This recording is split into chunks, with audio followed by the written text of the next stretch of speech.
And I know Chief Farrell's one of your best buddies in that, right? You guys work together on that. Because the chief has done a lot as well to make that happen. And I can't even tell you how exciting. I've always been a very big supporter of the Common Ground at McKeno Park, and this is just really gonna make everything come full circle. And hopefully, it's my understanding there's a possibility it could start by next year, the construction, possibly? Do you have any information about that you wanna share, or you wanna wait? Okay, we'll wait. Okay. Does anyone else want to say anything? Yes. Thank you, Mayor. Wow, look at all these amazing kids out here. This is just fantastic. It makes me so happy. And I wanted to tell you that I got to see one of your games recently against the Yard Goats. And it was a great game. You guys were awesome. It was really fun. There was lots of cheering and signs, and I'm really excited because it's going to be so much more fun for you to play on the adaptive ball fields. It'll be smooth surfaces, and it won't hurt so much if you tumble down, but it's going to be super, super fun. So I'm really, really excited. I'm so glad you could come today to help us celebrate. Yes, Councilmember Hackey. Thank you. Yeah, I would like to echo first the mayor's comments. Senator Wilson, thank you. This is a program that's near and dear to my heart. We've been supporting this through our Kiwanis Club for many, many years, and it's just one of the coolest programs around. I love watching the kids play. I love everything about the organization. Mrs. Murdoch, thank you for your work on this. I know you have worked tirelessly to get this to become a reality. So thank you to everybody. Thank you. Congratulations. Thank you. Anyone else want to make a comment? Okay. I'm going to ask, Susan, I don't see you. I know you're out there. There you are. I'm going to ask you to come forward and bring up all the kids.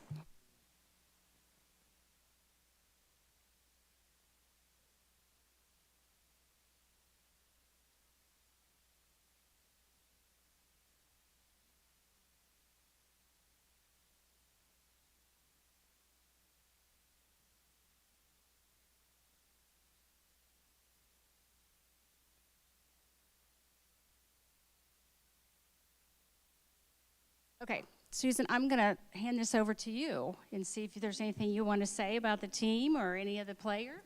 Okay. Well, again, we would also like to thank Senator Wilson and then also the City of Mason. This program we started 10 years ago, and it's amazing how much it's grown, and it's only done that because the community supports it so much. So thank you very much. As mentioned, we have over 100 kids that played with us, and we're only allowed to bring 15 of them with us to Williamsport. So we don't get to bring everybody. So there are some Yard Goats here right now in their Little League World Series uniforms. So can they introduce themselves? Do you mind? Okay. I'm Owen, and I've been playing for a couple of years now. Can you turn around here? So can everybody turn around so the audience can see who you are? There we go. Thank you. My name is Braden. Great, Braden. It's Braden. My name is Layla. My name's Caitlin. My name's Hannah. My name is Isabella. Shaka. May I say a few words? You may, Sydney. I'm always more about just sharing my name. Okay. So I'm Sydney. I've been an original player in the baseball series for a while.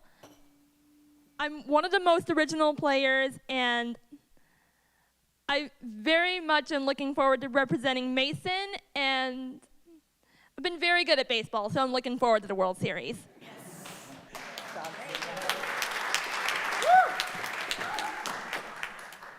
My name is Reagan, and I really like baseball with all of my friends at baseball with me. What's your name? And this is Ryan.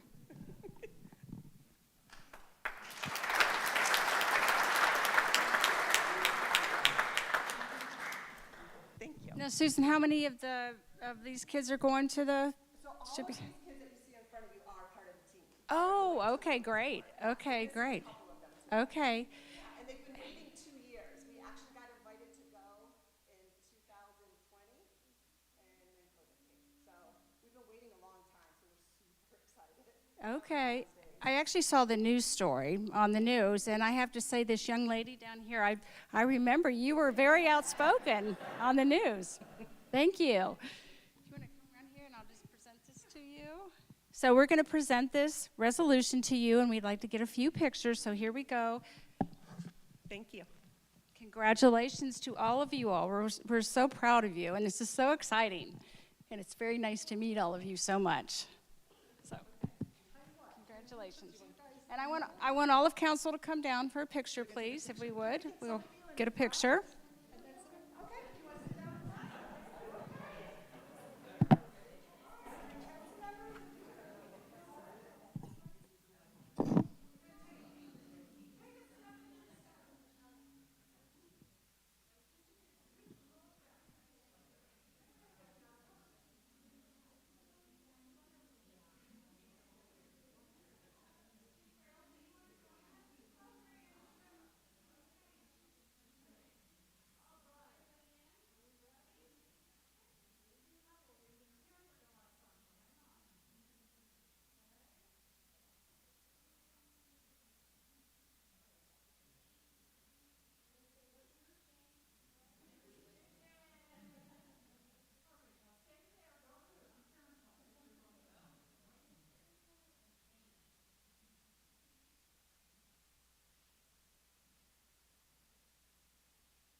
Thank you all again so very much, and we look forward to your big game. Before you leave, ladies and gentlemen, Chief Farrell has a small token of our appreciation for you showing up to tonight's meeting. If you want to meet him in the atrium, he'll make sure you guys get it. Thank you, and good luck to you.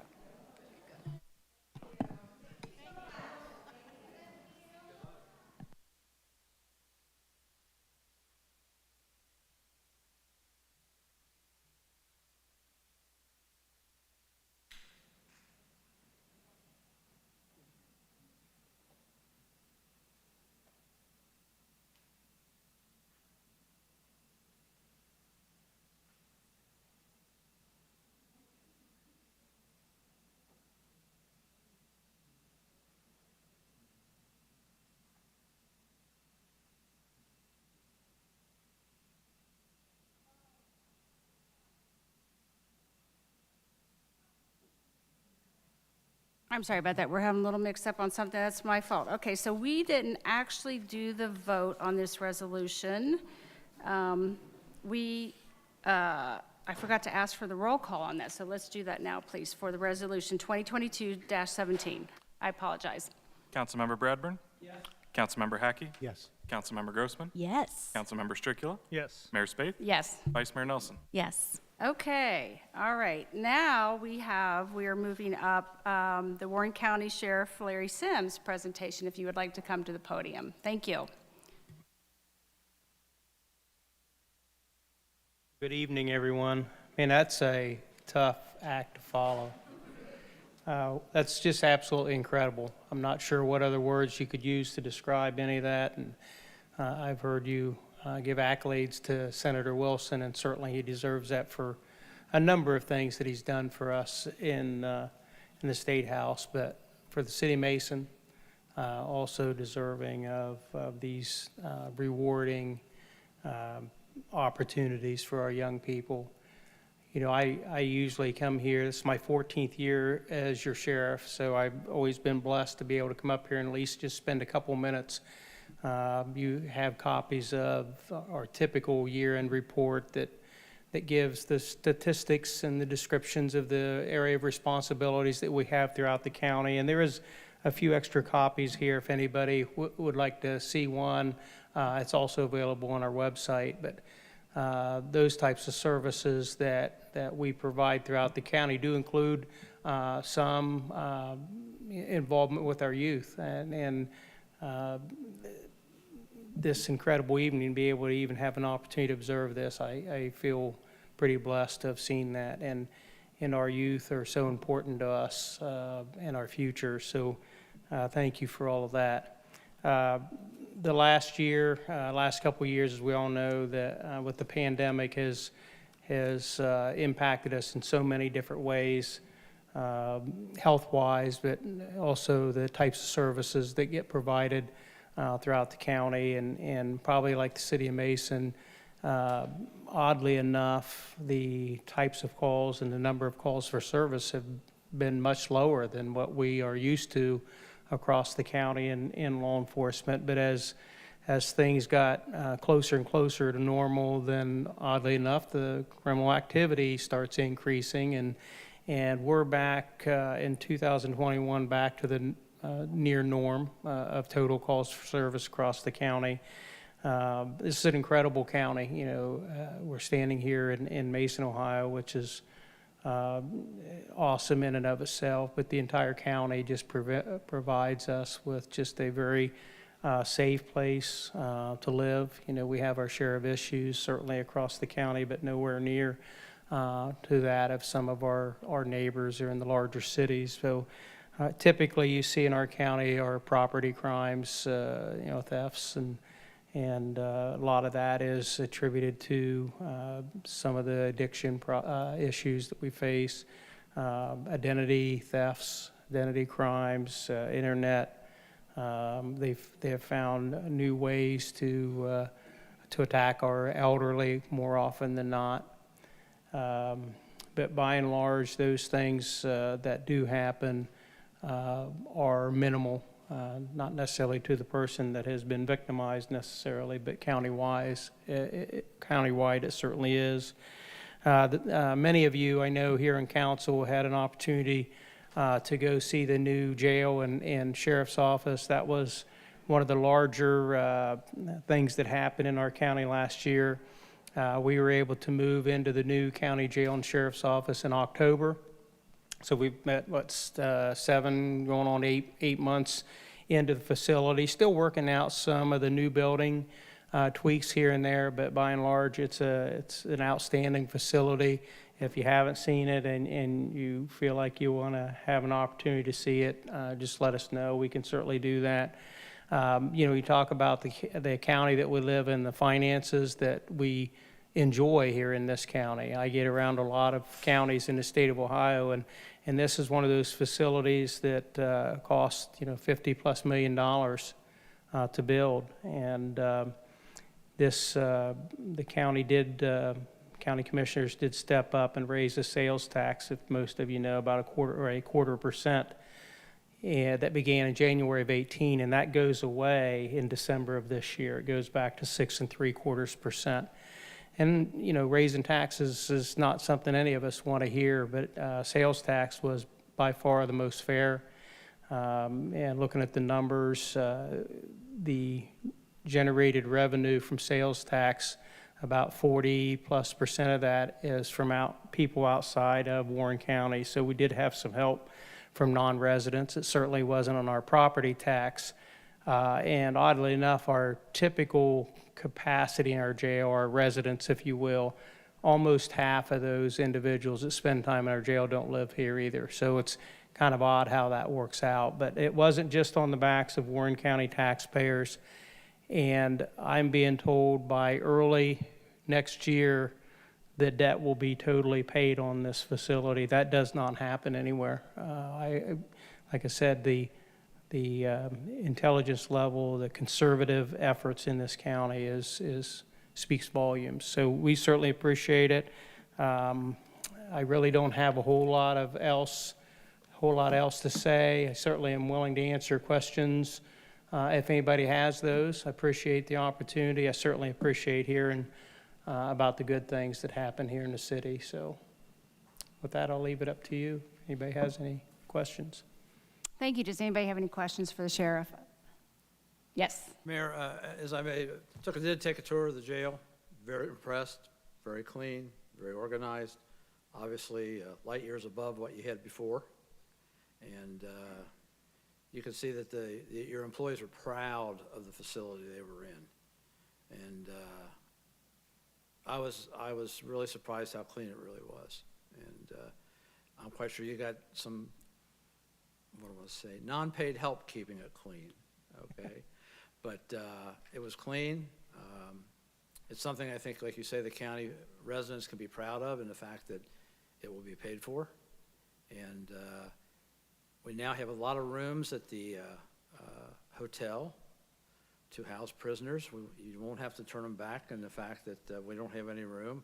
Well, I can't, was the capacity 50? When we were in the other facility, the capacity was 280. We were averaging right around 300 people in our jail. We have 499 beds in the current facility, and the last population check I made was Saturday. We were at 311, so it really hasn't increased much at all, and much of that credit really goes to our criminal justice system here, our judges, our courts, because they were were challenged early on in finding alternatives way to keep people out of jail if they could be out of jail, and give them opportunities under probation, electronic monitoring, those types of things, and still be productive. And over the years, they ramped those processes and opportunities up, and they aren't going to turn those things back. And it's the right thing to do for the most part. At least now they have the bed space available for those people that really need to be there or really can't accept the responsibility of following the rules. So, Very nice. Thank you. You're Anyone welcome. else want to make, yes, Councilmember Grossman. I too have seen the jail. It's very nice, and the design is very interesting, and it appears, and I'm sure you can elaborate on this, it follows the standards of best practice to keep your officers and your staff and your prisoners as safe as possible. But I wanted to ask you too, because we care so much about our officers, our sheriff's department and our police officers here. You guys are human beings, and we want you to be safe. So I thought I'd ask you a human being question. You've served us so well and for so long in Warren County. Would you mind telling us, what is your favorite thing about being a sheriff? What do you think your biggest accomplishments have been and your biggest challenges? well, the favorite thing that I like about being sheriff is really just the people that I get to meet. I've been a law enforcement officer for 44 years now, and there's some ugly things that we see, but there are a tremendous amount of good things too, and oftentimes those don't get the headlines. This ceremony tonight could bring a tear to my eye, quite honestly, because you don't hear a lot about the good things. We hear about the ugly things. But there are a lot of good things, and I've always, at least internally, felt that I like to meet people, like to hear who they are. I laugh oftentimes. I haven't been a real cop for quite a few years, but I am surrounded by some of the best professionals that you can find. And with our office, I am certainly selfish towards them, but we have it's another quality about this county is this law enforcement group in this county, whether it's Mason Police Department, Springboro, Franklin, we have worked hard and well together for quite a number of years. And that requires some of the people at those upper levels, whether you're the elected sheriff or the police chief, to set those egos at the door. And it's never been an issue. So it's been a remarkable profession for me. I could stand here and tell you, and I wouldn't, in front of a lot of bad cases that I've had, about a lot of bad stories. But, when you look at any of those men and women doing their job, they're well trained, They know what they're doing. They are humans. They treat people respectfully. And in that jail, when you talk about the cleanliness of it, they do take pride, not only in the new facility, but in the older facility, as we would call it. Nobody likes to live in and work in an environment that is not well taken care of, and they do take pride in what they do, and I'm very, very proud to have the opportunities I've had, so. I hope that answered all your bullet points. I got lost. I think you got it. I think you got all three: challenges, accomplishments, and favorite things. Awesome. Thank you. Thank you, Sheriff. Did anyone else want to say anything? Yes, Councilmember Hackett. Thanks. Just real quick, I just want to thank Sheriff Sims. I also got an opportunity to tour the facility. Actually had the sheriff take me through himself, which you could tell the pride in everything that he did and said when walking through there. So just thank you to you, all of your staff, all of your deputies, everything you guys do for the county. Thank you. We really appreciate it. All right, thank you. One thing that I as well toured the facility, and one thing that stood out in my mind was, I don't remember his name, the one that took us around, but the thing that really impressed me is he kept saying over and over about, these are human beings that are in here, and I want to treat them with respect. And I thought a lot of that, because I think sometimes we realize that even though people get put in jail, they are human beings and they have a story to their life that's important. And I just love that he had that much respect for them, and he said, we treat them with respect. And I've really appreciated your employees there. I appreciate that comment. And they aren't just saying that to say that. You know, hey, let's be honest, there are knuckleheads in jail sometimes. There just are. And there are some that you kind of have to pay closer attention to. But there are, unfortunately, a lot of people that are caught up into situations that they would normally not be bad people, certainly not violent people. And you see them on the street. I mean, you run into them oftentimes. And just being respectful of one another pays a lot of dividends when you meet them on the street as well. And it works both ways, so I appreciate those comments. Mm-hmm. Yep. Okay, thank you. Thank you. Okay. We will go on to item number 8, which is the Mason Mile update. And I think we have Dave Charpentier here that's going to give us the update with the MAID CDC.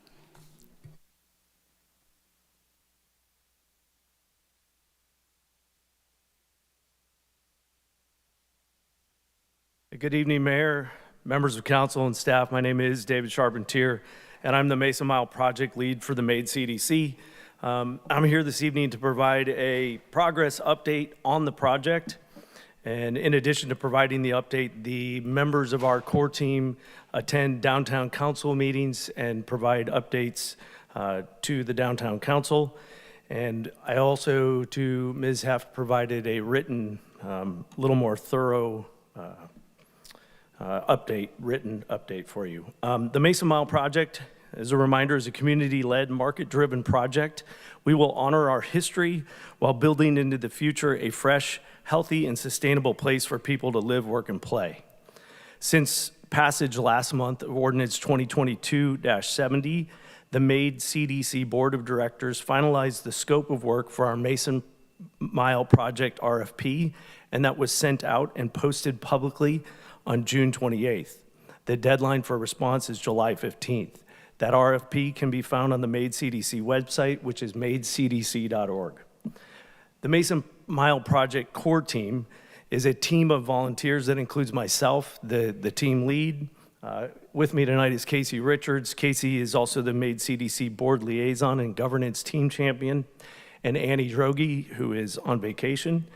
We will continue to build our team as we identify additional team leads for the areas of collaboration, branding and marketing, experiences, wellness and resilience, and development and redevelopment. And we are supported administratively by both Sherry Taylor and, with me tonight, Sydney Hayes. That core team meets bi-weekly. We were also building out a team of Mason Mile activators. These are volunteers from our community who want to help advance the project through task completion. As of July 6th, we have 41 members who have signed up, and they meet once a month. The first meeting happened in June at the American Legion, and the first task is already underway, data gathering on our downtown businesses, and they will report back at our next meeting in July. In addition, on July 30th, there was a downtown businesses meetup hosted by Todd Hudson at the Wildflower Cafe to have a more focused conversation on business needs and questions. And finally, we have also confirmed the dates, times, and locations for our Mason Mile project quarterly updates. The purpose of those is really to provide updates to the community and learn how people can be involved. The first meeting is scheduled for August 4th at 6 p.m. at the Common Beer Company. And the remaining 3 for quarterly updates are listed in your packet. So we appreciate it, and thanks for letting us be here. All right, thank you very much. And I think you're going to continue to be giving us updates as you go along. Is that correct? Yes, we will be here monthly to provide an update for council, and we'll also be at the downtown committee meetings. Okay, great. Thank you right. so much. Appreciate it. Okay, I'm going to move on. We're going to go back to item 4, which would be approval of the June 13th council meeting minutes. Before I ask for that, there was something I want to clarify. After I was going through the minutes and reading them, I got confused about a statement that was in there, and so I actually went back to the ICRC footage to look at it because I did not remember what that was relating to. And there was a statement that was made by Councilmember Grossman that said that the mayor and members of this council circulated recall petitions. And I was a little dismayed by that statement and also very disappointed in myself that I didn't catch it at the time. I have to admit to you, when we're here 2 or 3 hours, my brain gets a little foggy, and I apologize that I did not catch that at the end of our meeting because I certainly would have corrected it then. I think it's important that our citizens have the correct information and know what the truth is. I certainly did not circulate a petition in 2022, a recall petition, and I'm pretty sure no one on this council did, except for Councilmember Hackey, who at the time was a private citizen and had a right to do that and should not be vilified for that. And I really was just very disappointed that that kind of statement was made to our council and to our citizens. And I just want to make sure that that is corrected. I'm not asking for anything to be changed in the minutes, but I want to make sure that we don't go forward and continue down a rabbit hole where we're accusing each other of stuff and making things up that are not true. So with that, I would like to make the motion to approve the minutes Mayor? from the June 13th minute. I would like to make the motion to approve the minutes from the June 13th meeting. Does anyone want to make the motion to approve the minutes? I'll make that motion. Okay, any second? Second. Okay, all in favor? Yes. Okay, anyone opposed?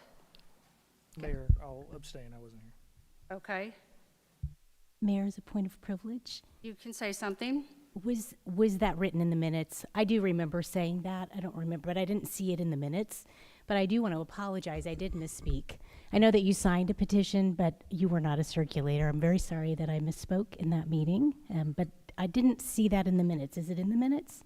I went back and watched on ICRC So it's when I on didn't ICRC. understand what the statement was in the minutes, and I really don't even know what it had to do with anything that you were speaking about at the time. And that's all I want to say about that. Well, Okay, I want to go on now to the item number 5, which is the city manager's report. Mayor, members of council, I'm going to do this a little bit backward maybe this evening. I'm going to start with a motion to, request for a motion to approve a liquor permit. This is for Nishi Liquor LLC, doing business as Giant Liquor, located at 5908 Socialville Fosters Road. They're asking for, it's a new permit, it's a D1. D1 is for beer only on-premise consumption and in sealed containers for carry-out until 1 a.m. I'll make that motion. Okay, is there a second? Second. Okay, thank you. All right, and then we'll get into some of the funner stuff for this evening. I apologize, we need a vote on that, okay. Just all in favor? Is that all we need? was a Okay, motion and a second, okay, just all in favor, then? Yes. Yes. Yes. Okay, anyone opposed? Okay, Thank you. All right, to finish out the city manager's report, I just want to remind everybody, Music in Mason, again, this Friday, July 15th, 6 o'clock p.m. on the downtown plaza. There are just 3 Fridays of Music in Mason left.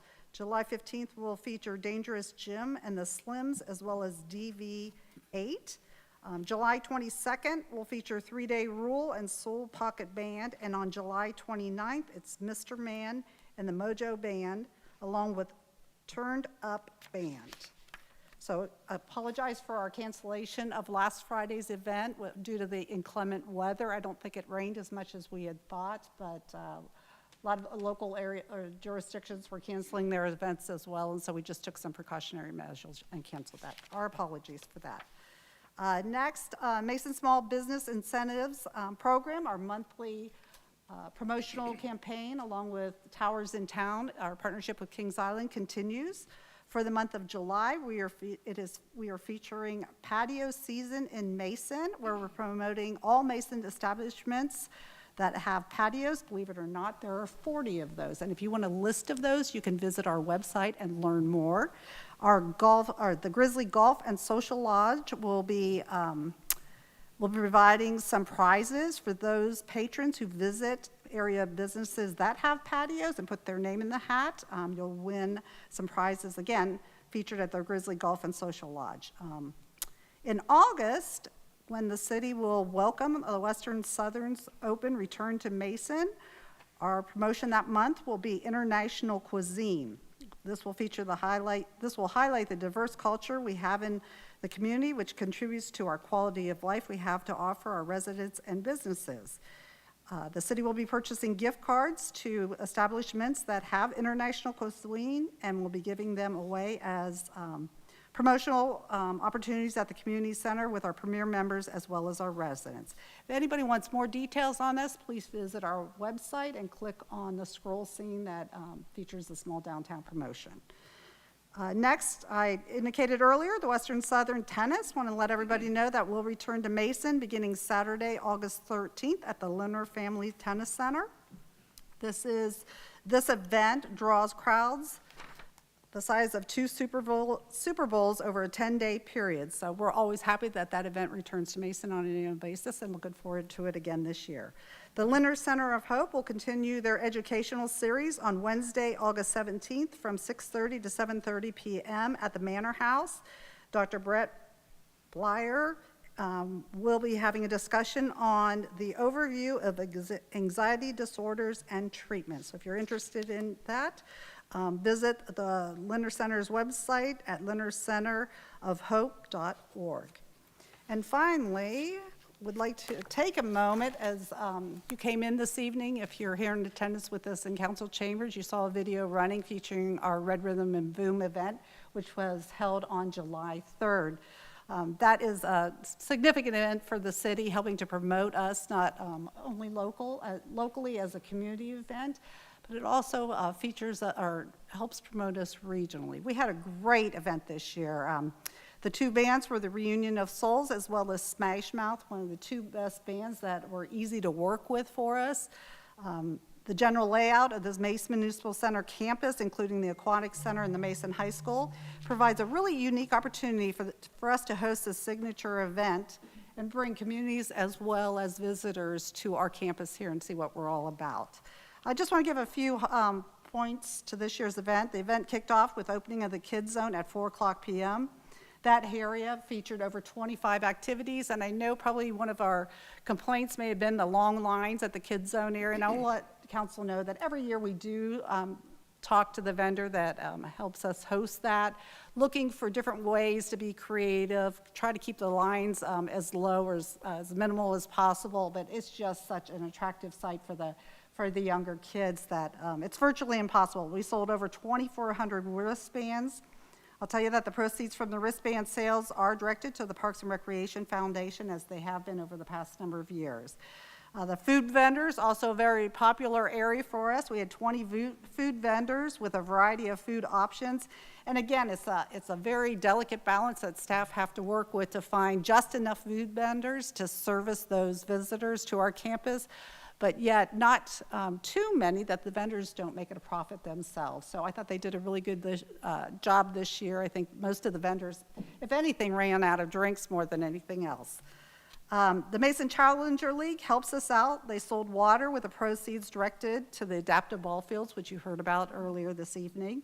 The American Legion, which is also here this evening, they provide adult beverages with a portion of the proceeds directed to the Parks and Recreation Foundation. Common Beer, 16 Lots, and Sonner Brewing provided locally brewed adult beverages. Cincy for Ukraine were on site collecting donations for relief efforts. The Mason, one of our Mason biomedical startups, Mobility Health, was also here. They were featuring their mobile testing options for COVID-19. The Grizzly Golf Social Lodge hosted an event selling apparel and helping to promote their 50th anniversary. They are also responsible for providing catering options in the VIP tent.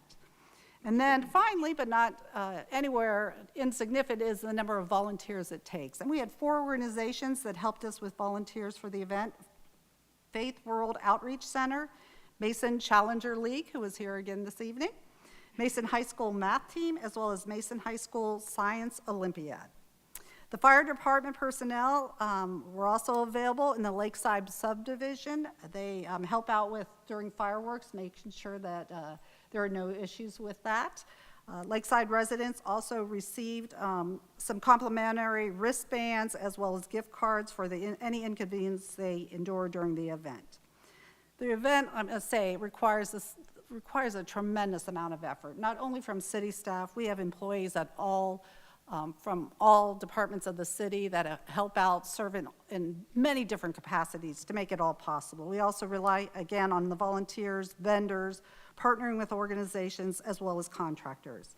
The city uses we implement an incident command structure to facilitate the countless hours of organization, preparation, setup, tear down, and cleanup.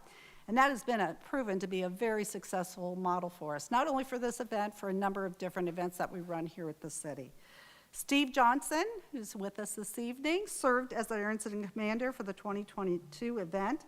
Steve learned how to run this event from one of our very own, Dan Chambers, who served as our incident commander during the 2021 event. We're very proud of Steve and what he's done to serve us in this capacity. I was a little bit nervous coming off of COVID. We didn't have our annual event. I thought maybe we'd be a little bit rusty. They all proved me wrong. It came off without a hitch. I think we had 4 or 5 minor incidents that fire and police had to respond to, but considering the size of the crowd, which was estimated over 20,000, just a truly amazing, commendable job, and I'm just so proud of their efforts and how all the city staff represented the city during this event. With that, I want to introduce Steve, because annually after our event, I know we're kind of new to this, fairly new to this. Again, we haven't done this for a while, but we have the handing over of the torch to our new incident commander. What we do is the new incident commander to serve for next year shadows under the existing incident commander and learns all the tricks of the trade and what to do. And with that, I will turn it over to Steve for a few words. Thank you, Ms. F., Mayor, and members of council. Steve Johnson, I've been with the city for about 8 years. I'm a service coordinator. I've been on the incident command team for Red Rhythm and Boom for the past 5, and I had the privilege of being the incident commander for this year, along with 30 other members of the city who make up the incident command team, who were just great this year. They made my job very easy and made the event go the way it did. So as far as the event, I think everything went really well. We had great weather, a big turnout, and it was nice to get back to a normal July Red Rhythm and Boom.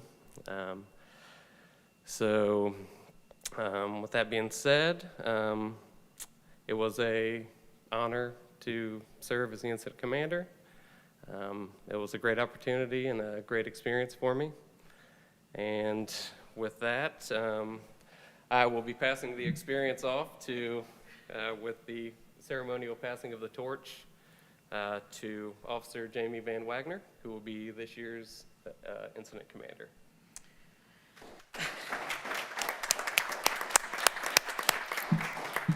Thank you, Steve, and Mayor and members of council. I had an interesting opportunity to shadow Steve Johnson and Dan Chambers, and kind of learned a lot of things. I've been with the city for 25 years, almost 25 years. I'm Jamie Van Wagner, by the way. Sorry, I didn't introduce myself. So in November, I'll celebrate my 25th anniversary here with the police department. So given this opportunity, I'm looking forward to the challenge of leading Red Ribbon and Boom of 2023, and then also the opportunity to lead the command team for this year's Heritage Festival on September 17th of this year. So thank you for the opportunity. I look forward to the challenge, and hopefully next year's goes as well as this year's did. Thank you.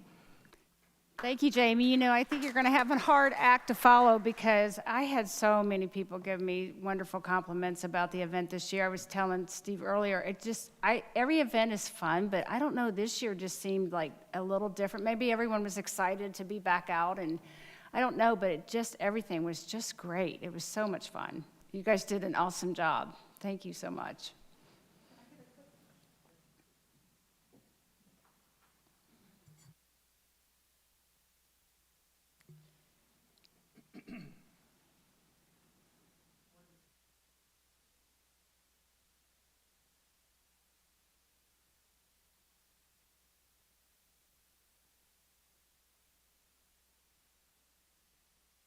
Did any other council want to say anything to Steve and Jamie before they leave? Okay, yes. I do. I know what it takes to lead a team and how difficult it can be. There's a lot of little tasks constantly moving and going, and Mason's team has always done a phenomenal job, and you did a phenomenal job this year. We're so proud of you and everything you've done for the community, and we look forward to you taking over, and I'm sure that everything is going to go on without anything going wrong. So congratulations, and I'm looking forward to seeing you. Thank you. Sorry, I'm getting a little talkative tonight. But I had this in my old and new business, so I figured while you guys are still here, I would say it now. What an amazing event. This is my first time attending while on council, so I was fortunate enough to even see the behind-the-scenes stuff and go into the VIP tent. And I want to make sure Sean knows how much I appreciated the air conditioning in that tent. That was wonderful. But no, amazing job. You guys were awesome. And Jamie, looking forward to you running it this next year. Thank you. So thank you. All right, thank you. Anyone else want to say anything? Yes. Mayor, thank you. Mm-hmm. I'm just going to repeat a lot of what you've already heard, but I think it needs to be said, and that's just thank you. Thank you for your effort. Thank you for the work that you put in. It's an amazing, amazing event. It was extremely special this year to be able to go back, and some of the hardest critics, my kids, had an absolute blast and loved it, and it was a great experience all around for the entire family, which was great, and we appreciate that. So thank you so much for your support in next year as well. Thanks. Okay. Is that it? Okay. Well, thank you so much. Oh, I'm sorry, Councilmember Grossman. Well, I thought I would thank you. I thought I would chime in and say thank you as well. I've been to several now, and it was just as fun as could be. And we had the privilege as council members to stand up on stage and get the perspective that the bands have during their shows. And, you know, the audience really fills in at 8:30 when that second band is there. And to see thousands of people there, it reminds us of the people, the magnitude of the number of people we serve. It's kind of abstract in these chambers, but we're really serving 34,000 residents, and we had, at least over 20,000 people there. So thank you for what you did to create all those memories, millions and millions of memories created for all of us on July 3rd, and you kept us all safe too, so we appreciate that. Thanks. Okay, thank you. Jennifer, did you have anything more for your manager's report? You're good? Okay, thank you all very much. Thank you very much. And good luck over the next year. Thank you. Okay, we are to item number 9, which is recognition of visitors. And I have to say, after the June 13th meeting, I was reminded by someone that council passed a rule on March 22nd, 2021, the ordinance 2021-48 that adopted the section of 121.08 of the Mason codified ordinances regarding public participation at council meetings. And I'm taking full responsibility that I have been lax in making sure that we are adhering to that. And so I just want to remind everybody that at recognition of visitors, you are given 5 minutes to speak unless there's another motion by another council member and it's passed that we make it longer or shorter. So I just want to be fair to everybody so that when you come here to each meeting, everyone knows at recognition of visitors, you get 5 minutes to speak. So with that, I am going to ask if anyone wanted to come to the podium. And if so, please state your name and your address, please.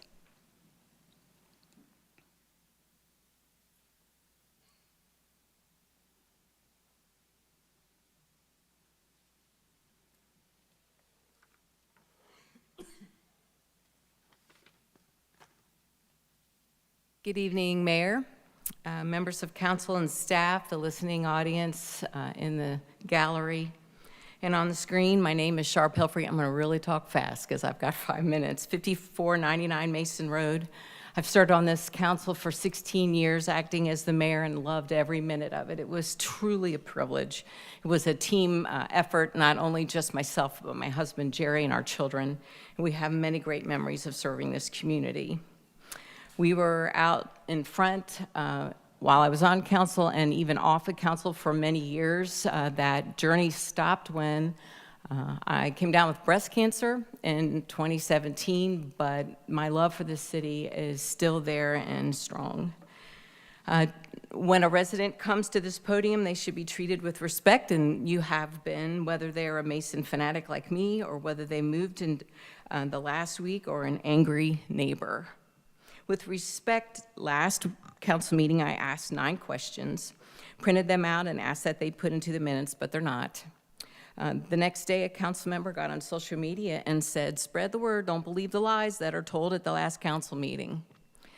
I asked this council member privately to take it down, but to no avail. This is not the division and the anger that we need on this council.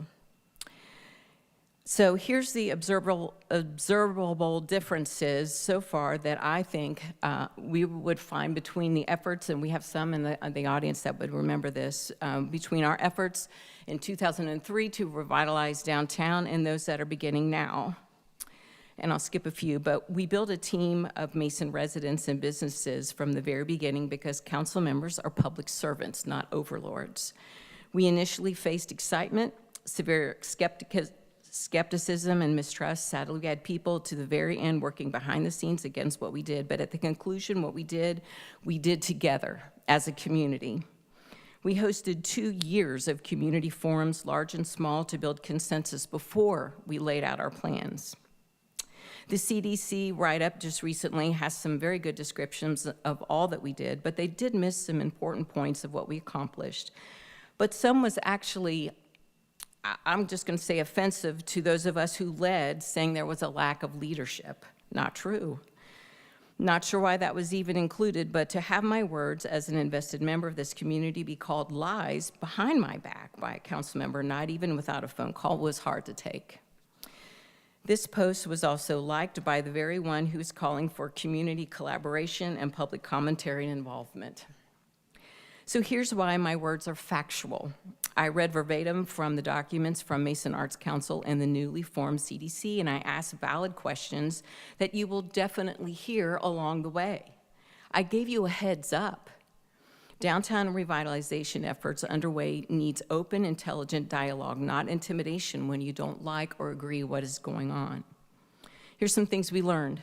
Traffic patterns in the core of downtown Mason are conducive to minimal expansion. We have 2 lanes running through downtown, narrow sidewalks and a right-of-way, a 90-degree right angle in town with preservable historical buildings on every corner. Our side streets are short, oddly patterned, and eclectic at best. Mason was designed by our earliest settlers to be small and rural, with the most important businesses heading to Lebanon, the county seat. You can only do so much with that. Mason residents in downtown love to walk through town. Children ride bikes and play in their yards, often very close to the road. I want the very best for this city. We live close to downtown, and we look forward to what is being proposed, except for one very important matter, the park the city purchased from Eleanor Gould. Eleanor Gould was a close friend of mine and our nearest neighbor. She loved the 50 acres that she and her husband Richard worked. She was a soft-spoken sweetheart and an avid baker of cherry pies. Richard, of German descent, was a musician. He sang at city events back in 1953. He broke his back in his barn, and in the late 1900s walked completely bent over with 2 canes, only feeling normal sitting on his tractor, which he did almost every day until his last days. Eleanor cautiously entered into an agreement with the city as her health began to fail, clearly stipulating she wanted the land to remain as it was and to be used by the residents with little to no changes. She trusted us, as did her family. We, meaning the city, bought Eleanor's homestead, completely understanding and agreeing to those restrictions. I cannot show them for a lack of time right now, but they are there. I have them. The land was to remain quiet and passive, the beautiful integrity of Mason's historical past for all to enjoy. There's a mound in the center of the property that is said by some and is being investigated by others to be a Hopewell Indian mound. Clearly, with the abundance of artifacts found, they hunted and they had villages in the city of Mason. Mrs. Pelfrey, I'm sorry, you've reached the end of your... Okay, thank you. Mayor Spaeth, I'm asking for 2 more minutes. Is that possible? Could somebody make a motion to that? Sure, I want to be respectful, but I actually got called out on this because I haven't been keeping it to 5 minutes like it's supposed to be. And if I allow you, then I'm going to have to allow everyone. So I'm going to say 5 minutes is the limit. Okay. Thank you. I'm trying to be fair to everyone. We don't have anybody else here. We can go for another. I have no problem. You can make the motion if it passes. I'll make a motion that you can extend for 2 minutes. I'll second that. So Sure. Okay. Councilmember Bradburn? Yes? Councilmember Hackey? Yes. Councilmember Grossman? Yes. Councilmember Stricula? Yes. Mayor Spaeth? No. Vice Mayor Nelson? No. Thank you. If it passes, you can have 2 more minutes. Thank you very much. The facts are, the newly formed Mason Arts Council is asking for a donation of this prime, heavily restricted parcel with narrow, heavily populated streets for an outdoor amphitheater, including 526 parking places. They want $7.8 million of taxpayer dollars for infrastructure and roadway improvements and city's continual upkeep forever. They're calling it a regional destination, running that amount of traffic through downtown, at times crippling the current businesses and residents with traffic from outsiders. Possibly running through Thornberry, running Fox, Wheatmore, Grazing Court, Birchwood Farms, and Snyder Road. Mason Road would also take the blunt of it. The newly formed CDC has outlined a Mason Mile project with Gould Park included. On page 13 of their proposal, they state that of the 555 residential households, they're suggesting a potential 1,400 households and 60,000 square feet of retail. And there's no place for this in the Gould Park, in downtown except for Gould Park. Even a casual observer would say, where in the world would it go if it's not going in Gould Park? So in this process, transparency has not been demonstrated because I'm a contiguous neighbor and I knew nothing about this until 2 months ago. Council, you apparently have two groups on the dance floor, Mason Arts Council and the CDC. And if you want an arts center, put it where you already have infrastructure. Put it on the golf center, right by the interstate, or Corbin-Nixon. And I applaud the CDC's passion in downtown revitalization, but please take off the Gould Park. And since I have another minute more, I do want to read the restrictions that we signed as council members. The property shall forever be free of all buildings, fences, structures, except for such buildings, fences, and structures are as associated with the maintenance and property as a park or parkland. What is being described right now is not a passive park as described by this council. Mrs. Pelfrey, I'm sorry. Thank you. It's being described as a recreational center. Okay, Thank you very much. Appreciate it. And I know there are some that want to address some of the things that you're saying, and you can do that during either committee reports or old and new business, but I do want to say there's no retail or residential plan for that particular piece of land, and that will all come out as there'll be some more information pending about that you all will get information on, but I just want to clarify that. Is there anyone else that wants to come up? Yes, sir, please come to the podium and state your name and address.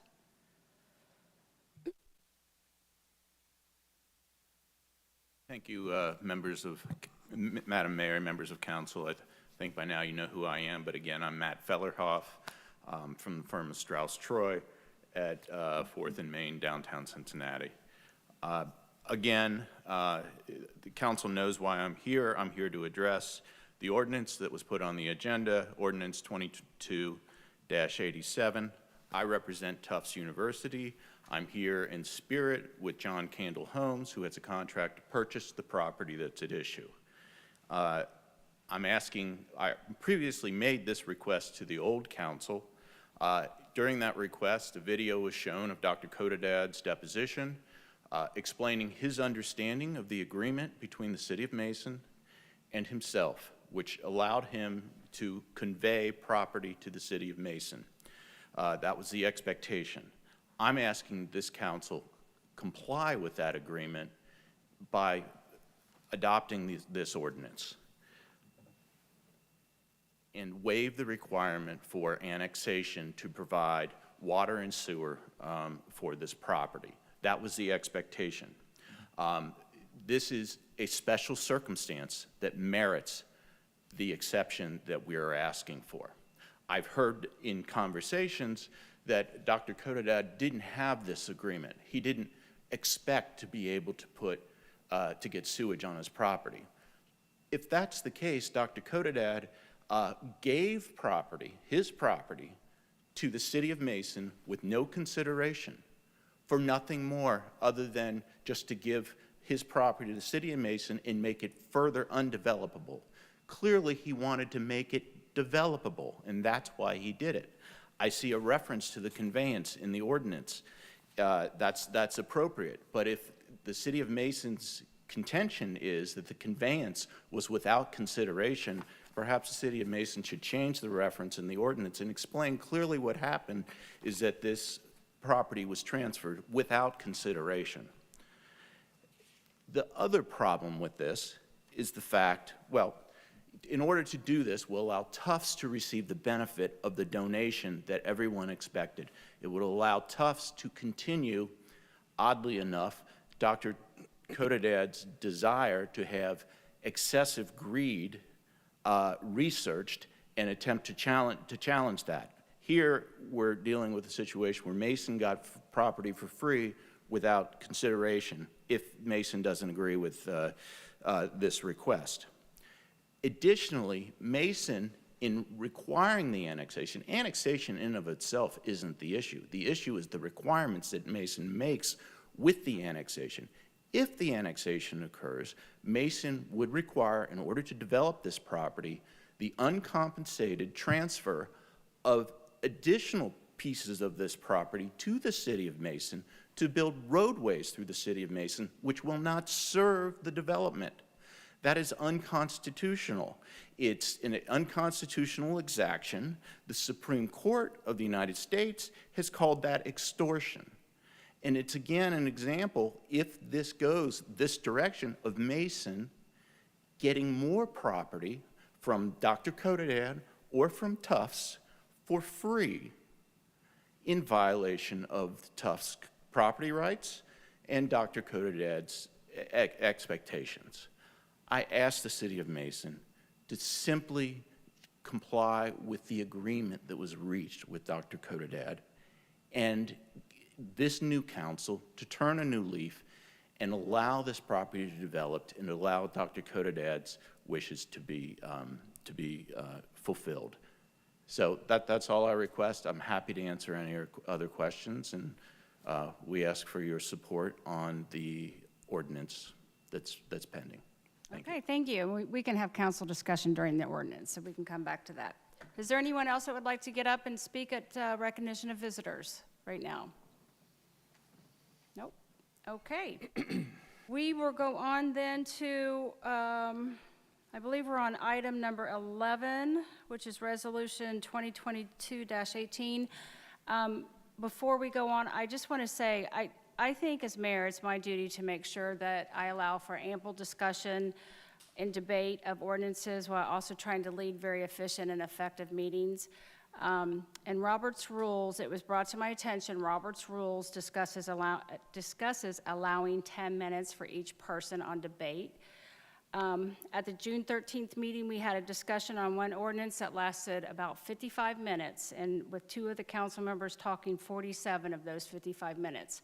In my opinion, I'm not being efficient or effective in allowing that time to go, because I think if we are come here prepared and we know what we're going to say, we can do it within a 10-minute time frame.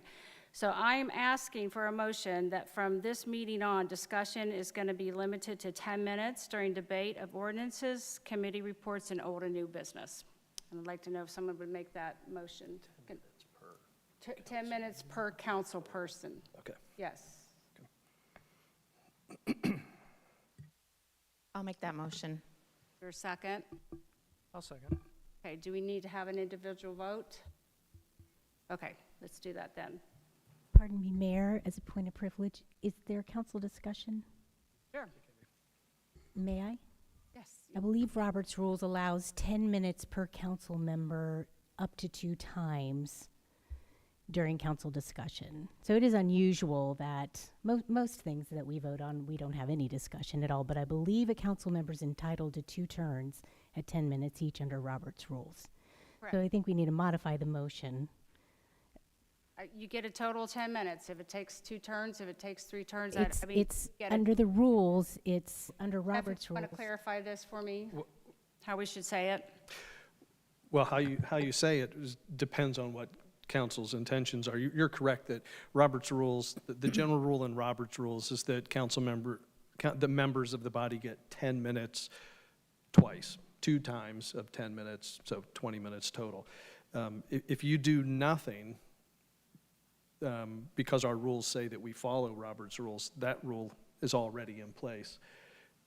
If council always has the authority to limit its debate time however it sees fit. So that's why I say it's up to council. If your motion is to limit each council member to 10 minutes total, that council has the authority to do that. That's different than the basic rule of Robert's Rules, but you have the ability to do that. Well, that's my motion. 10 minutes total for discussion during debate of ordinances, committee reports, and old and new business.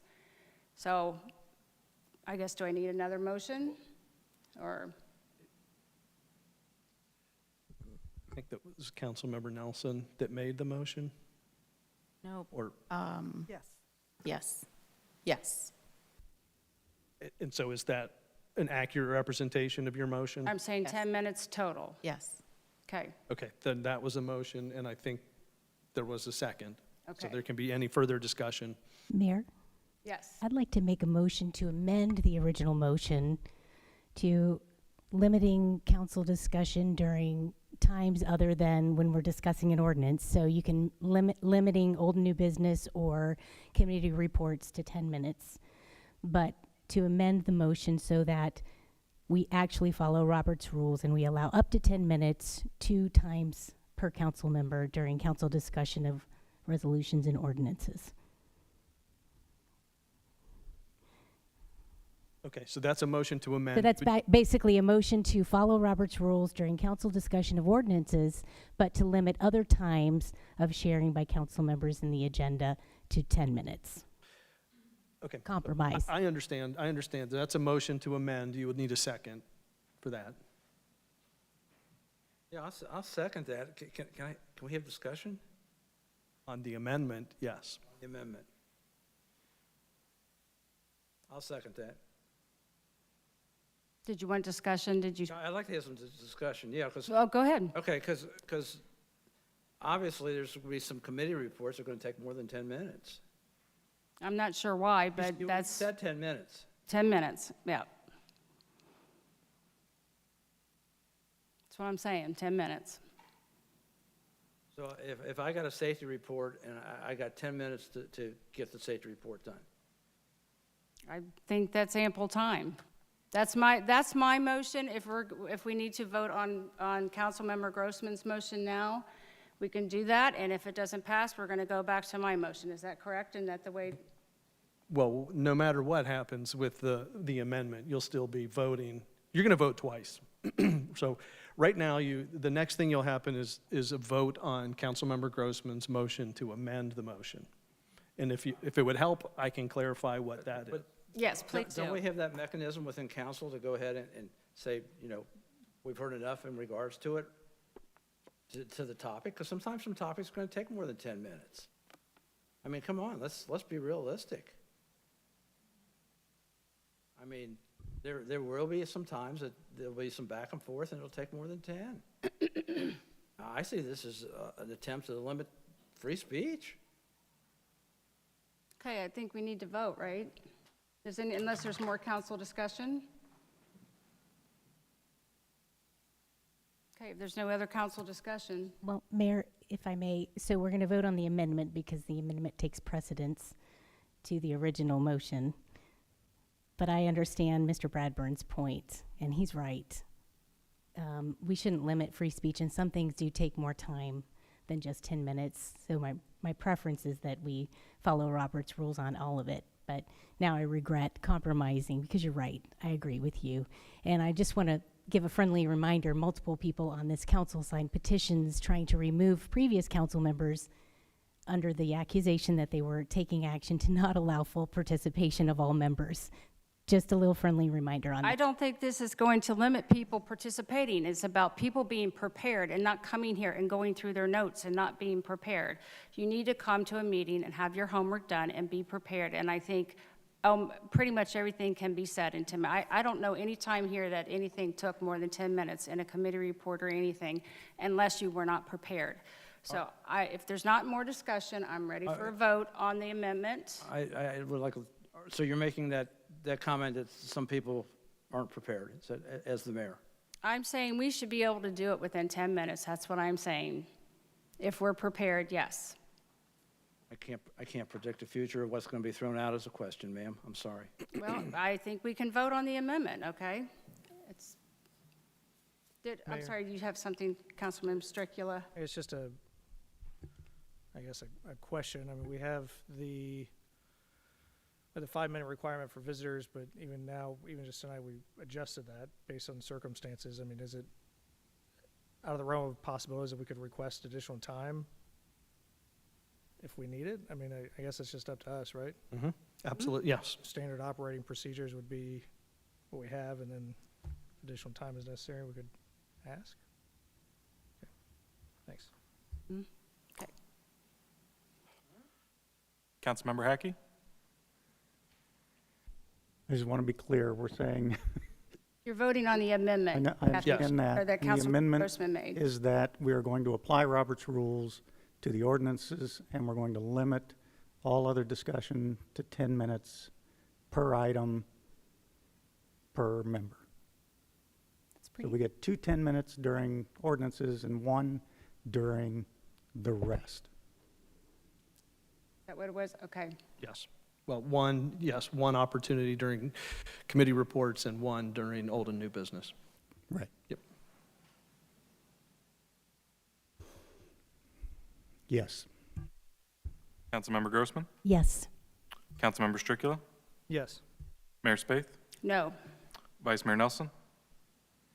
No. Councilmember Bradburn? Yes. So Okay, not to complicate. So that means the amendment passed. And while this might seem strange, now what you have to do is vote on the new amended motion, which is essentially exactly the same as the amendment that was just made. So we're back to the main motion that's before you. There's already been a motion and a second. But what you're voting on now is to follow Robert's rules, which is 2 10-minute periods during council discussion of legislative matters, and then 1 10-minute period per council member during committee reports and old and new business. You voted, I know it seems strange. What you voted on was an amendment to the original motion, but you still have to vote on the main motion. Okay. All right. Mayor, one more point of clarification, please. As I understand it, that 10 minutes, each 10-minute, is that a single point of time, or can that be, in other words, if I use 5 of those 10 minutes,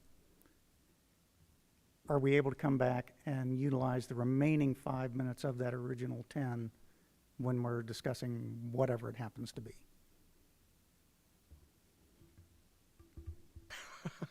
Do I want to answer that? I think given the fact that what we're talking about is 2 instances, it's 2 10-minute periods. I don't know that if you use 5 minutes, then you can come back and talk for 5 more minutes and then come back a third time for 10 more minutes. I think we're talking about 2 opportunities to speak, neither of which can exceed 10 minutes. And that's only for legislative matters. Clear as mud. Is there any other discussion? No? Okay. Councilmember Grossman? Yes. Councilmember Stricula? Yes. Mayor Spaeth? No. Vice Mayor Nelson? Yes. Councilmember Bradburn? No. Councilmember Hackey? Yes. Okay. The motion passes. The motion passes. So now you want to explain one more time so we're all clear. On debate of ordinances, we get 2 10-minute opportunities, correct? Committee reports are 5 minutes. 10 minutes, I'm sorry. And One time. old and new business, 10 minutes. Yes. And one time. We're all clear. Okay. Let's go to, So what I'm hearing is, I got 7 members of council. I can have 7 10-minute sections from each council member, correct? please, yeah. But committee reports, is only 10 minutes. But that's what I'm hearing, Per council member. per council member. So if I got whatever committee it is, XYZ committee, I have 10 minutes to say what I want to say, or to try to get it out. Okay? And of course, that involves questions back and forth or whatever, correct? Yes, you get 10 minutes for a committee report and old and new business. That's what we just passed. Okay, let's move on.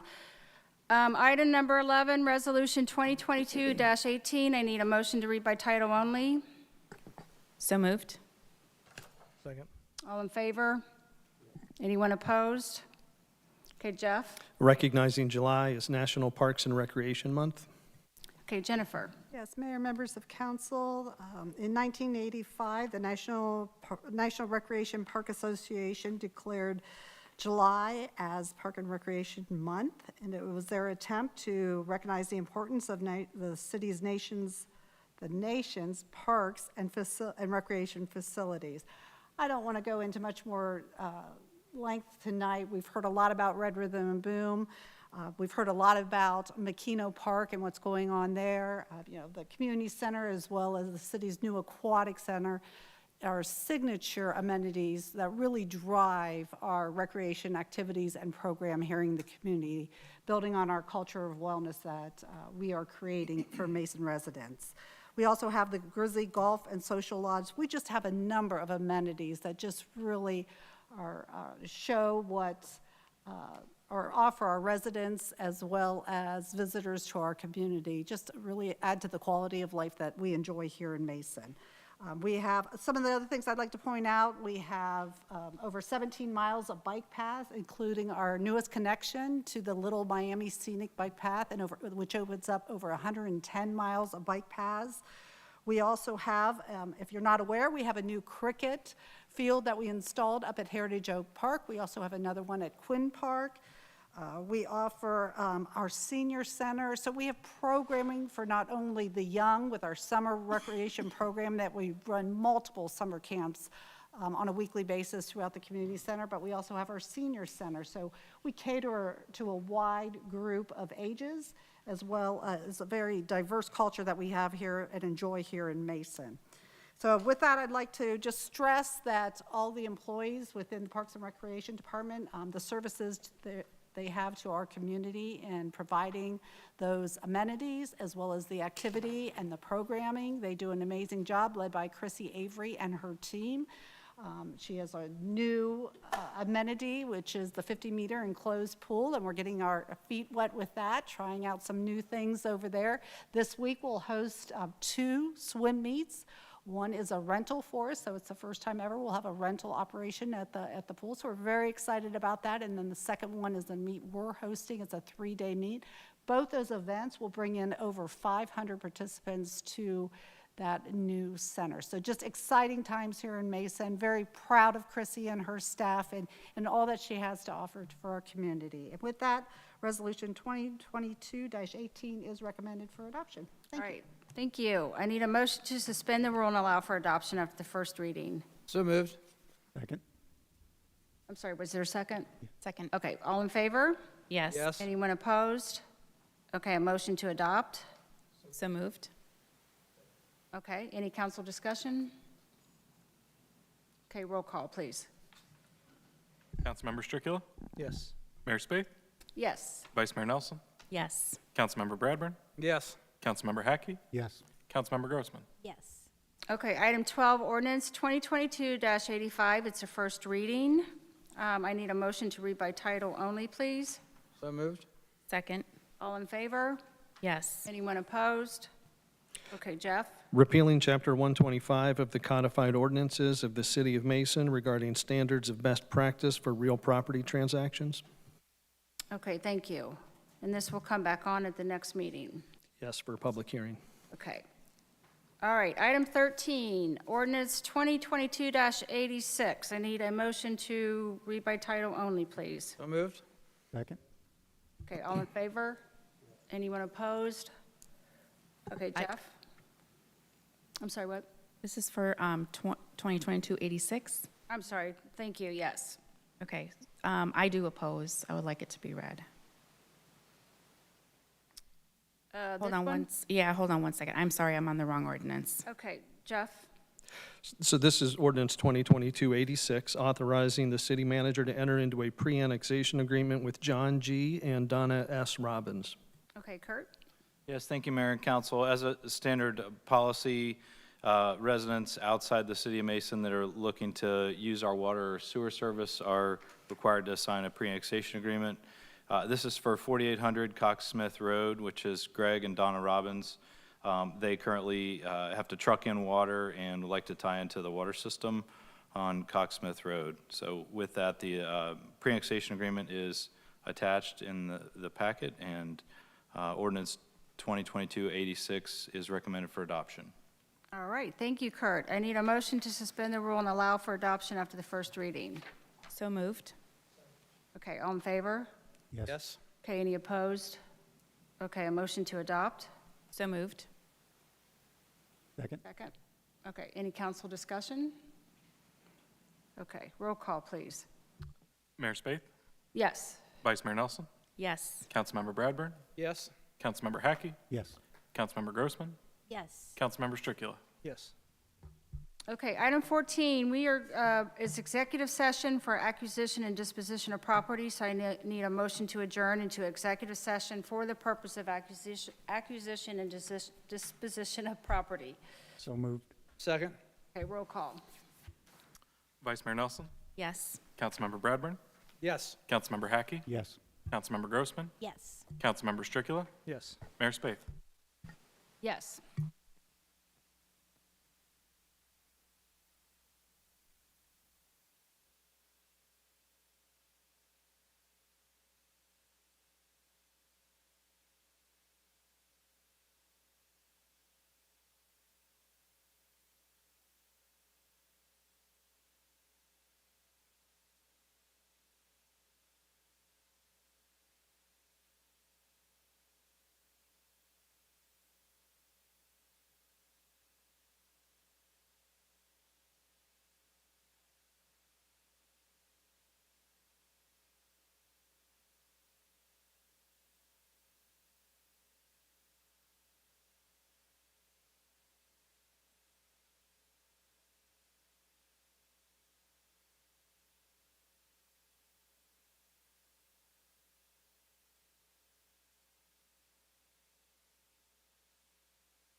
Opposed?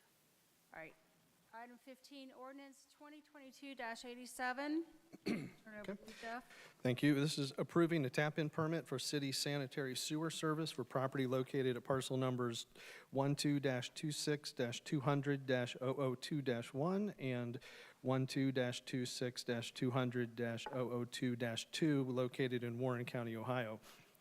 Whereas in 1998, Dr.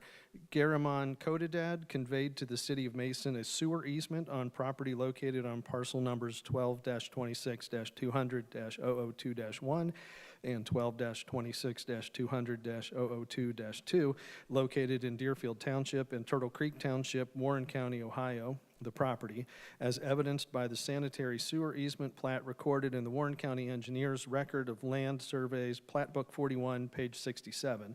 And whereas the property is outside the territorial limits of the city of Mason, and whereas on November 16, 2021, John Candle Homes, LLC, submitted an application for a tap-in permit to approve sewer service for the property, and whereas Section 942.01 of the Mason Codified Ordinances provides that no tap-in permit shall be issued nor any connection made or maintained which will allow water or sewer service to be provided to areas outside the territorial limits of the city unless the application is approved by council. And whereas this has been the policy and law of the city of Mason since at least 1976, and whereas council's practice has been to only consider granting such ability to connect to city water or sanitary sewer outside the territorial limits of the city with a pre-annexation agreement in place and a higher usage charge than for properties within the city, and whereas the city of Mason has no regulatory control over developments outside of its territorial limits and as such has no way to determine future impacts related to citywide capacity, maintenance, capital investment, and user rates with connections to the city's sanitary sewer system outside the territorial limits of the city. And whereas city staff is not aware of council ever granting such ability to connect to city water or sanitary sewer outside the territorial limits of the city without a pre-annexation agreement in place. And whereas neither the current owner of the property nor the applicant nor the city of Mason has agreed to any such pre-annexation agreement. And whereas, notwithstanding the financial risks and historical reasons not to grant the ability to the applicant to connect to the city sanitary sewer, council hereby determines that the subject application presents such compelling reasons that council is willing to make an exception in this unique case.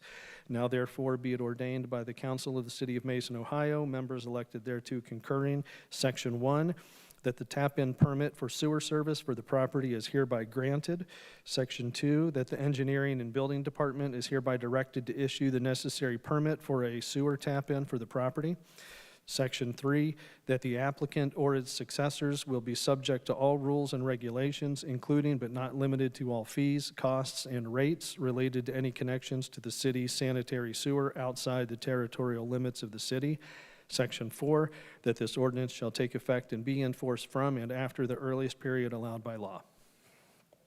Okay, thank you, Jeff. I need a motion to suspend the rule and allow for adoption after the first reading. Second. Okay, all in favor? Yes. Anyone opposed? Okay, I need a motion to adopt. So moved. Okay. Second. Okay, is there any council discussion? Okay, roll call, please. Councilmember Bradburn? No. Councilmember Hackey? No. Councilmember Grossman? No. Councilmember Stricula? No. Mayor Spaeth? No. Vice Mayor Nelson? No. Okay, we're on to item 16, which are the committee reports. Does anyone have a committee report that they want to make? Yes, Councilmember Grossman? Very briefly, we met as a community and recreation committee, which kind of covers parks, and we discussed at length with a couple of residents and Councilmember Bradburn and myself. Member Stricula was absent, but Member Hackey was there just as an observer. We discussed and listened to the concerns of residents about the use of the Gould property, and we were given a large number of materials related to the Gould property transaction, and I believe that's going to be distributed to council at some point. I don't know if it has been. I haven't noticed, but I think you'll get an electronic copy of that. And we talked just a little bit about the upcoming dog park. We believe construction will start very soon, this week, I think, if it hasn't already. Is construction starting this week or next week? I think it's next week. Okay. So very exciting for our fur-loving friends. Mr. Bradburn, do you have anything you would add to the discussion about the Gould property? At this point, we're trying to absorb all of the facts. Yeah, my only comment was that was the first time I had seen that deed restriction in regards to that parcel. Had never seen it before. I know that we made some decisions based upon that and another parcel. I just wonder why that wasn't flagged when we made a decision to potentially have that as an as for the Arts Council. I think the restriction is pretty specific. It says no building, no fences. The way I read it, it says anything that you would build would be just to maintain it as a park. I never met Mrs. Gould. All that transacted before I was on council. So when I see that, I have a question to Kurt. I know there was kind of a little bit of an Excel sheet that was given out at the meeting. I don't know if has the rest of council received those documents? I don't. Okay, you've all received them. Okay. Huh? We got an email the other day. Okay, I was In June, you were on the email. okay, and so the bottom line is, I'm a little disappointed that that wasn't brought out, and I can understand the residents' concern. Obviously, I wasn't on council when it was negotiated. It appears that Mrs. Gould wanted it to remain as natural as possible, and I'll just leave it at that. I mean, you know, when you look at the document, it's kind of telling, and it's a deed restriction. It was also well, it's on the county auditor's website. It was also emphasized in the 2003 legislation that was, as I recall, it was passed in November by then law director Ken Schneider, that kind of, you know, here it is. So I hear it, I see it, and you know, there's just some question as whether there's going to be commercial development or that. I don't see, it doesn't have to be commercial or whatever. It just says no buildings.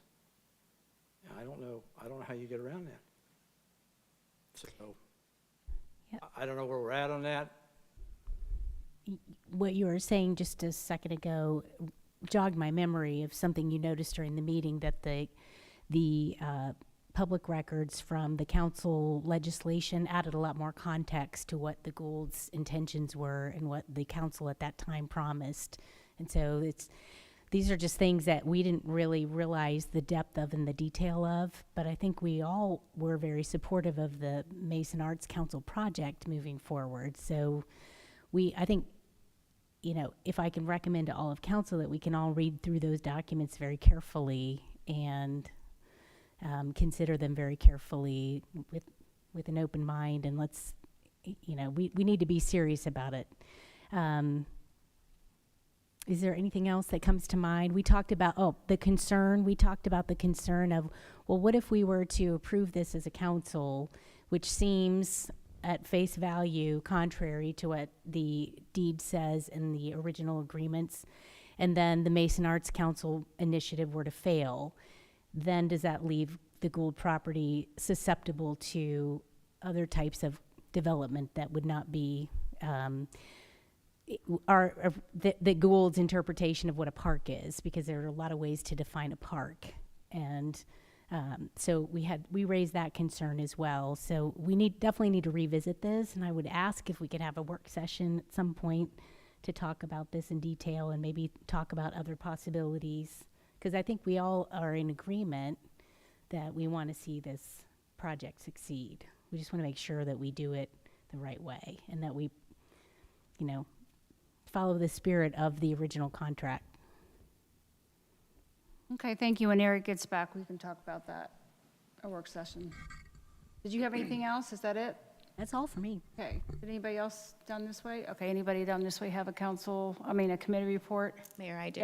Yes. We had an Arts Committee meeting, and we did discuss, we are going to, one good thing about Mason is that they do listen to their community, and we want to hear what the community has to say in regards to any of their concerns that they have in regards to the Mason Regional Arts Center. And so we are putting on basically just a listening session to come with your concerns that you have, and it is going to be on,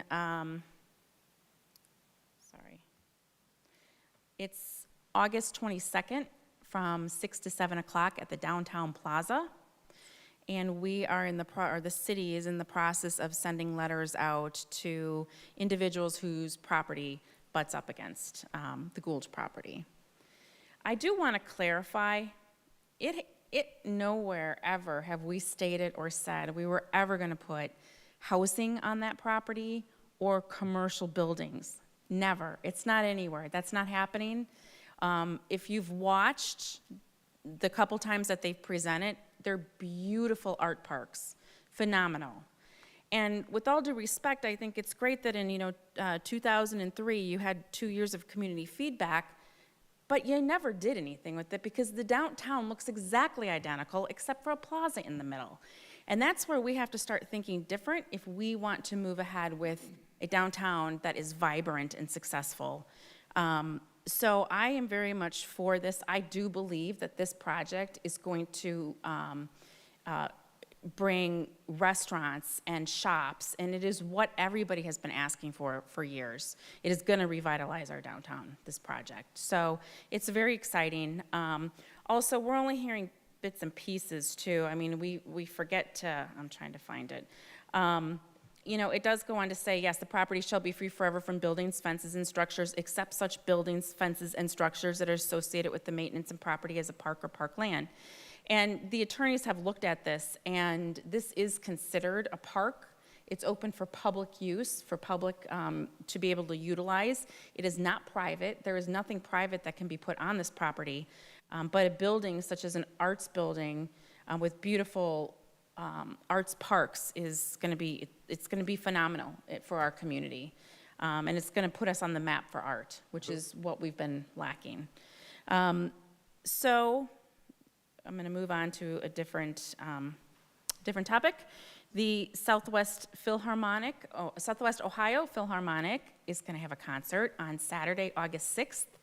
And it is going to be Star Wars and Beyond, which is a John Williams 90th birthday celebration concert. And the event will take place at the municipal campus here, where the Red Rhythm and Boom took place at 6 o'clock.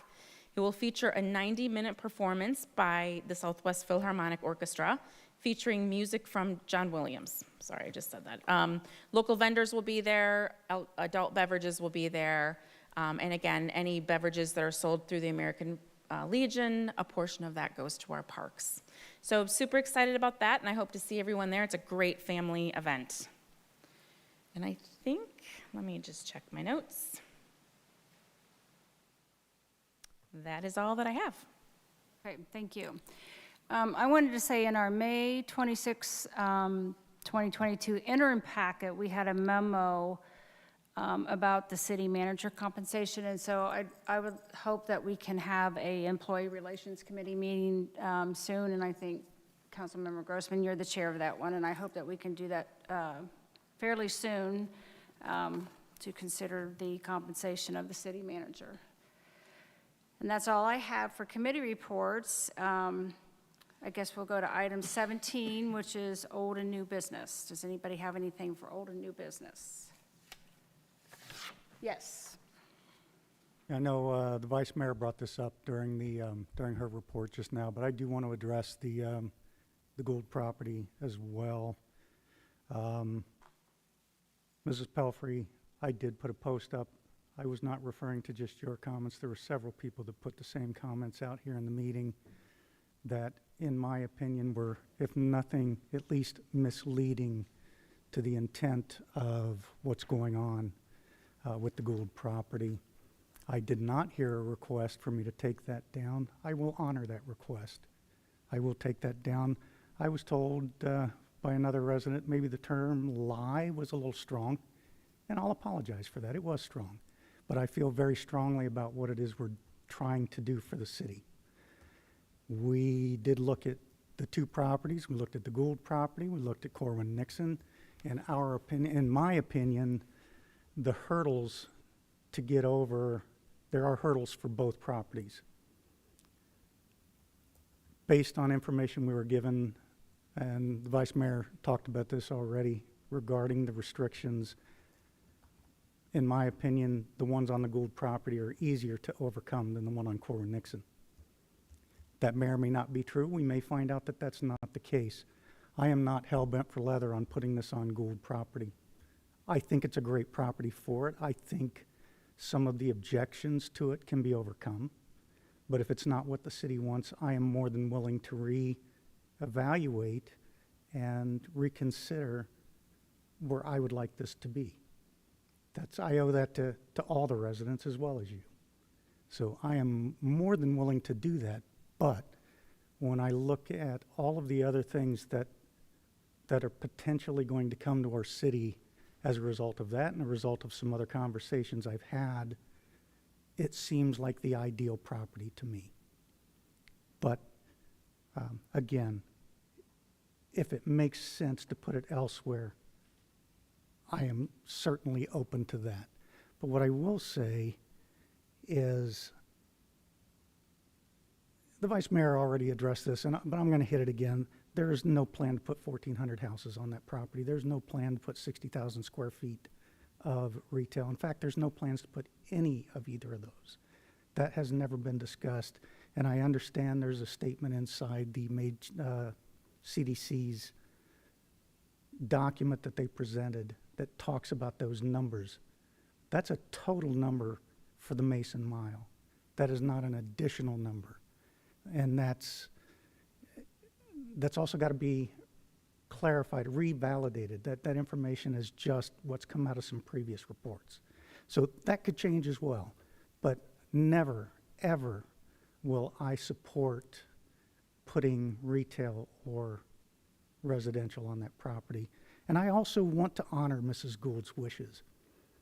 But I also have to wonder if she was still here today and this was presented to her, would she be in favor of it? I mean, this is a great opportunity for our city. And I don't know her. I don't know the answer to that.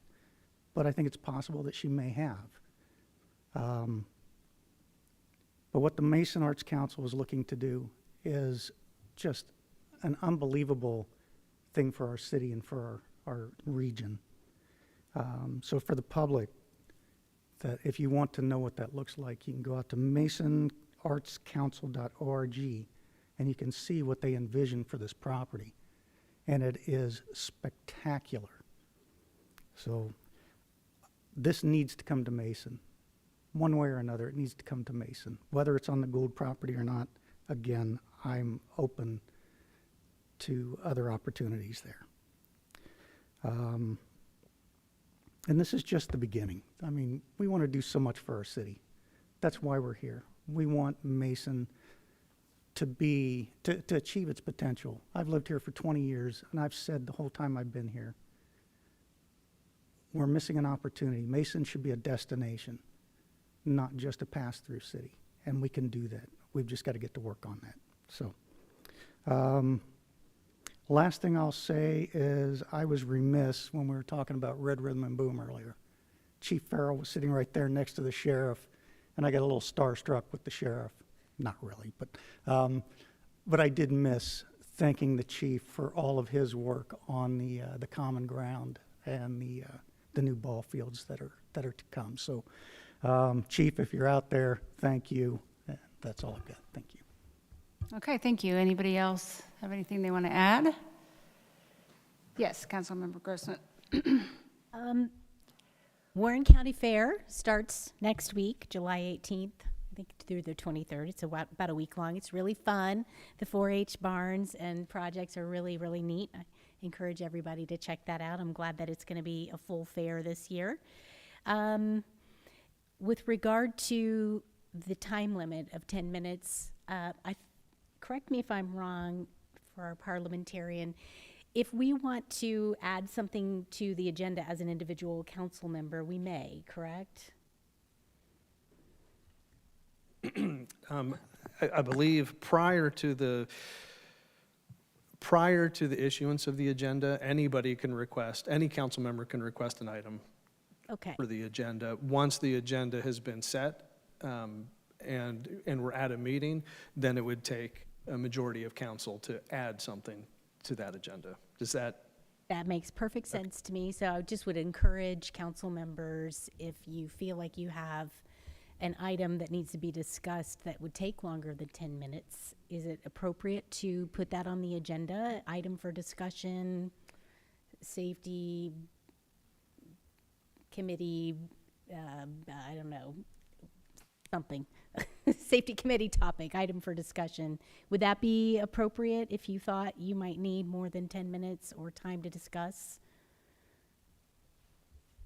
As an agenda I mean, item, if if we put it on prior to the agenda going out? I mean, if you're asking me, I guess the answer I typically give is it's council's agenda, and you can set it however you see fit. And if a council member requests a specific discussion item to be added to the agenda, I'm sure that the city manager would accommodate that. Thank you. Okay, and then another topic, the Deerfield Township Cemetery Project. There was a memo that went out a week or two ago about us maybe needing to make a motion about construction fees. Has that been resolved? I can address that, and I talked to Eric about it, and I suggested that go to the Finance Committee before we do anything with it here on council, to see what would be appropriate. So I believe, I don't know if Councilmember Stricula, that you've talked to Eric about that yet. It may be, Eric was really busy for a couple weeks there. I'm not sure that he addressed that with you, but he's going to bring it to the Finance Committee. Yeah, he has not addressed that with me yet, Mayor, and I think. Okay. Boom. I'm sure when he gets back, I'm sure it's on his list of things to do, which he always has. Lots of big lists. Will that cause a delay? Will we, I mean, I know it'll cause a delay, but will that make it difficult for them to move forward with their project, or will they just move forward? They're fine? Okay, good to know. All right. And just another, old and new, when we say nothing's been done in downtown Mason since 2003, I mean, there have been things that have been done. It does look different. But it's very much the same too. I mean, it hasn't changed a lot, but we did make advancements, and lifting that density barrier was one of them. And following, that gave us the ability to follow the other recommendations of the previous studies. So, but there were people that really, fought against that when we had an opportunity to follow those things. And I won't pull all that out right now, but, another petition drive went around about actually following those recommendations from our previous studies and from what is being suggested in the Mason Mile project. So it'll be very interesting to see how this unfolds. So that's all I have. Thank you very much. Okay, if no one else, I guess. I just want to again say thank you again to Steve Johnson and the whole Incident Command team for Red Rhythm and Boom, because it was just really a wonderful event. I also wanted to just mention the Grizzly Golf Course had their 50th anniversary, and I think they had a really wonderful event out there as well. And we also were able to help Festo celebrate their 50th year celebration as a company, and that was a really nice event. And they're a really nice company that we have here within the city. And the only other thing I just want to say, I think some people also think that this Arts Park is a done deal and there's already plans in the works. I think you said vision, you used the word vision. Yeah, what they have on their website is a vision. It's not we haven't gotten any kind of proposal that I know of. There hasn't been any kind of negotiation. There hasn't been anything done. So it's all a work in progress. And I just want to make sure people understand that it's what you see on their website is a vision. It's a dream. So Okay, we are to item 18, which is recognition of visitors. Anyone else want to come back up and speak? Okay, yes.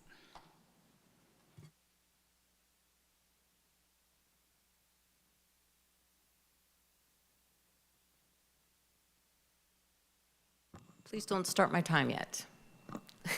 Kurt, could you help me pull the screen out and lay out a few things?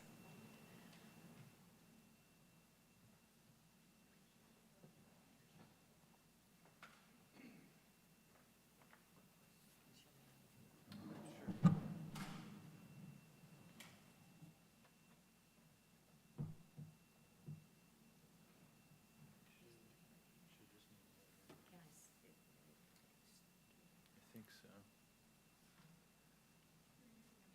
Yeah. Yep, you got it. Nope. Like that. Yep. Good. I'm not going to have a mic.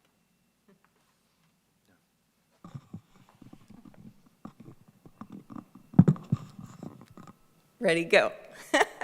Thank you so much. Thank you so much for your comments this evening, Council. I truly appreciate the dialogue that I've heard. Thank you, Mr. Hackey. You're not going to find a resident, I don't think you could find a resident that's more devoted to the workings of this city, especially downtown, than me. It's hard to hear comments like nothing was done. You weren't here. You don't know all that we did. Much of what was done you can't see, but so much of it was camaraderie. And those that were on council at the time know how long and how hard we worked. There was a dynamic leadership, and anybody in that process would take offense to that. We got a lot done, but I don't have time to go through that. I do have right here the agreement, not necessarily for council, but I want the residents to see that it does say that the Gould Park is meant for park purposes, and that is exactly Mrs. Gould's desire, and she went not only from it a park, here is now the restrictions on the park, free forever of all buildings, fences, and structures, except for the maintenance of that. I'm sorry that council didn't know that sooner, but that's exactly the way it is, and please know this, there's a mechanism built into this for litigation. We don't want to go there, but the family of the Goulds and residents have that mechanism built in, and that was something that Mrs. Gould did. But I do want to say that one of my roles on council was on park board as well. 2 years later, we decided that we wanted to do a master plan. This is the master plan for the Gould Park, and if you'll see what I underlined, it says public workshop participants. These are residents that worked together to put our master plan together, agreed that program sports facilities are not appropriate in the Gould Park. Priorities expressed are stormwater detention and passive destination as neighborhood park uses. So they understood. They not only understood, they made a rendition of a beautiful park. And that is what everyone that will look on the park master plan of those 50-something neighbors that are contiguous, when they buy property, that's, and I had a member of an HOA look at that today and say, well, that's what the city has promised us as residents, because that's the last rendition of the park master plan. So, and they listed the things that could be possible, not 500 parking places, not an amphitheater, not something big enough to do paid ticketing. It was to be passive. That was her intent. And the older council members that were council members with me would know that and understand that. And then we had a rendition of also what it would look like if you could see it. It's beautiful. And that's what I would want behind my house. I'm contiguous to this property. Here are the restrictions put on the concerns, and I'm sad to say, and I guess I can move that up closer, what is not listed in the concerns of the Gould property are the restrictions. It's not listed. And that's huge, because this property is heavily restricted. So I've been hearing comments, and I love hearing what I'm hearing from you guys saying that there's no retail or development on the Gould property. Where does that come from? Right here. This document right here. Maybe If you want, maybe you can have this taken out of the CDC's commentary because it's going to raise a lot of questions. In that Mason Mile is the Gould Park. Also in the writing, it says there's 555 residential. We'd like to up that possibly to 1,400. If you will look at the Mason Mile as it is now, there is no more room for residential. A thinking person would say, well, then where are you going to put it? Well, there's the Gould Park.